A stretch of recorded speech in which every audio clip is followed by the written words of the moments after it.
गिरीश महाजन यांचा एक video social मीडियावर व्हायरल झाला आणि त्याच गावात आपण आता पोहोचलेलो आहोत। नेमकी त्या गावाची परिस्थिती काय आहे हे जाणून घेऊयात। आपण बघू शकता की लिहा तांडा हे गाव आहे। या गावात रस्त्यांची जी अवस्था आहे ती अतिशय बिकट झालेली आहे। दुर्दशा या रस्त्याची झालेली आहे। अनेक ग्रामस्थ जे आहेत ते आक्रोश व्यक्त करत आहेत। अनेक नागरिक इथं जमलेले आहेत। त्यांच्याकडनं आपण जाणून घेऊया नेमकी काय समस्या आहे आणि त्यांनी यावर काय मार्ग शोधला आहे किंवा त्यांनी राजकारण्यांना या संदर्भात माहिती दिली होती का किंवा त्यांच्याकडनं काय प्रतिसाद मिळाला होता। खरं तर काय सांगाल नेमकी कशी परिस्थिती आहे, काय त्रास होतोय? अशी आमच्या गावात जायला रस्ता नाही, घाण हे सगळं गाव घराने व्यवस्थित करून द्या। पोलीस लोक आले, डॉक्टर लोक आले, सगळं बघून गेले। मच्छर आता घराजवळ पाणी आहे तो पोरं सर्व आहे घरात, झोपतील का ते? व्यवस्थित करून घ्यायचं ना मग।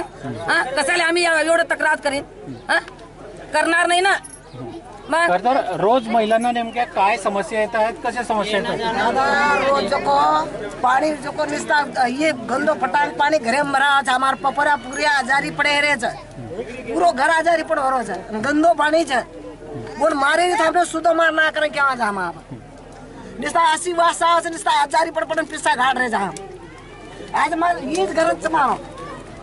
खरं तर काल ग्रामविकास मंत्री या गावात आले होते आणि त्यांचा एक व्हिडिओ व्हायरल झाला।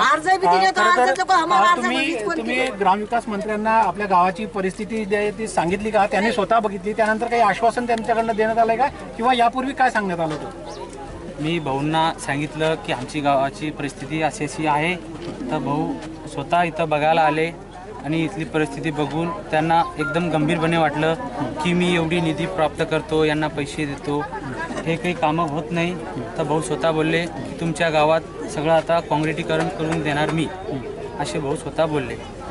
खरं तर एक विषय सोशल मीडियावर असा देखील व्हायरल झाला होता की इथल्या सरपंचांनी जो आहे तो रस्त्याचा जो प्रस्ताव आहे तो मंजूर केला नाही किंवा तो प्रस्तावच दिला नाही, त्यामुळे रस्ता रखडला। अशी खरंच परिस्थिती आहे का? प्रस्तावच दिला गेला नव्हता का?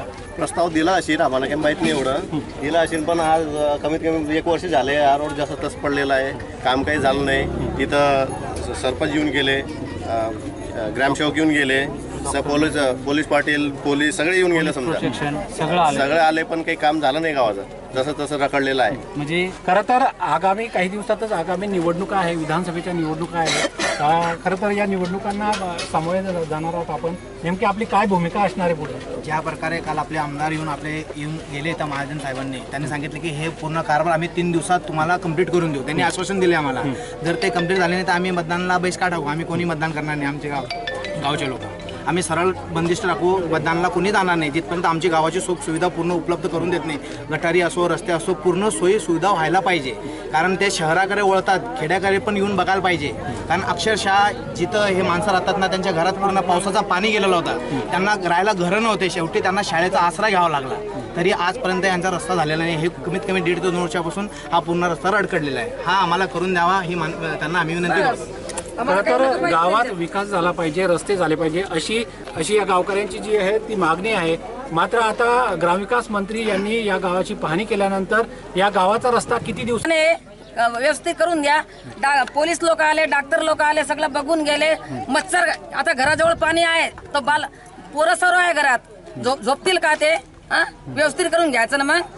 कशाला आम्ही एवढं तक्रार करणार नाही ना मग। तर रोज महिलांना नेमक्या काय समस्या येत आहेत, कशा समस्या येतात?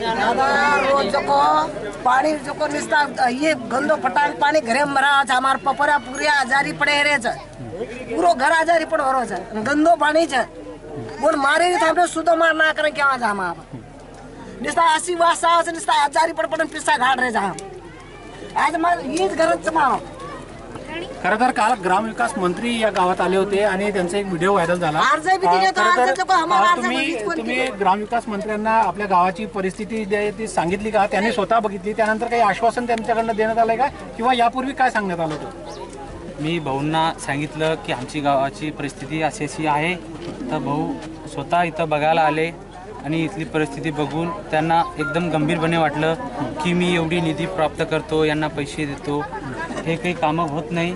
तर भाऊ स्वतः बोलले की तुमच्या गावात सगळं आता काँक्रिटीकरण करून देणार मी, असे भाऊ स्वतः बोलले। खरं तर एक विषय सोशल मीडियावर असा देखील व्हायरल झाला होता की इथल्या सरपंचांनी जो आहे तो रस्त्याचा जो प्रस्ताव आहे तो मंजूर केला नाही किंवा तो प्रस्तावच दिला नाही, त्यामुळे रस्ता रखडला। अशी खरंच परिस्थिती आहे का? प्रस्तावच दिला गेला नव्हता का? प्रस्ताव दिला असेल, आम्हाला काही माहीत नाही एवढं दिला असेल, पण आज कमीत कमी 1 वर्ष झाले हा रोड जास्त तस पडलेला आहे, काम काही झालं नाही। इथं सरपंच येऊन गेले, ग्रामसेवक येऊन गेले, पोलीस पाटील पोलीस सगळे येऊन गेले, समजा सगळे आले, पण काही काम झालं नाही गावाचं, जसं तसं रखडलेलं आहे। म्हणजे खरं तर आगामी काही दिवसातच आगामी निवडणुका आहे, विधानसभेच्या निवडणुका आहेत। खरं तर या निवडणुकांना सामोरे जाणार आहोत आपण, नेमकी आपली काय भूमिका असणार आहे पुढे? ज्या प्रकारे काल आपले आमदार येऊन गेले तर महाजन साहेबांनी त्यांनी सांगितलं की हे पूर्ण कारभार आम्ही 3 दिवसात तुम्हाला कंप्लीट करून देऊ, त्यांनी आश्वासन दिले आम्हाला। जर ते कंप्लीट झाले नाही तर आम्ही मतदानाला बहिष्कार टाकू, आम्ही कोणी मतदान करणार नाही, आमचे गावचे लोक आम्ही सरळ बंदिस्त राखू, मतदानाला कोणी जाणार नाही जिथपर्यंत आमची गावाची सुख सुविधा पूर्ण उपलब्ध करून देत नाही। गटारी असो, रस्ते असो, पूर्ण सोयी सुविधा व्हायला पाहिजे, कारण ते शहराकडे वळतात, खेड्याकडे पण येऊन बघायला पाहिजे।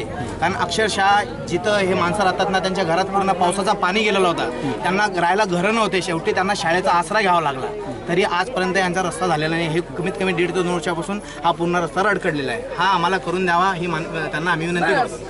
खरं तर गावात विकास झाला पाहिजे, रस्ते झाले पाहिजे अशी या गावकऱ्यांची जी आहे ती मागणी आहे। मात्र आता ग्रामविकास मंत्री यांनी या गावाची पाहणी केल्यानंतर या गावाचा रस्ता किती दिवसात होणार किंवा तो न झाल्यास हे गावकरी जे आहेत ते मतदानावर बहिष्कार टाकणार का, हे बघणं अत्यंत महत्त्वाचं ठरणार आहे। Mohan Dubey, news state Maharashtra, Jalgaon. गिरीश महाजन यांचा एक व्हिडिओ सोशल मीडियावर व्हायरल झाला आणि त्याच गावात आपण आता पोहोचलेलो आहोत। नेमकी त्या गावाची परिस्थिती काय आहे हे जाणून घेऊयात। आपण बघू शकता की लिहा तांडा हे गाव आहे, या गावात रस्त्यांची जी अवस्था आहे ती अतिशय बिकट झालेली आहे, दुर्दशा या रस्त्याची झालेली आहे। अनेक ग्रामस्थ जे आहेत ते आक्रोश व्यक्त करत आहेत। अनेक नागरिक इथं जमलेले आहेत, त्यांच्याकडनं आपण जाणून घेऊया नेमकी काय समस्या आहे आणि त्यांनी यावर काय मार्ग शोधला आहे किंवा त्यांनी राजकारण्यांना या संदर्भात माहिती दिली होती का किंवा त्यांच्याकडनं काय प्रतिसाद मिळाला होता? खरं तर काय सांगाल, नेमकी कशी परिस्थिती आहे, काय त्रास होतोय? अशी आमच्या गावात जायला रस्ता नाही, घाण हे सगळं गाव घरा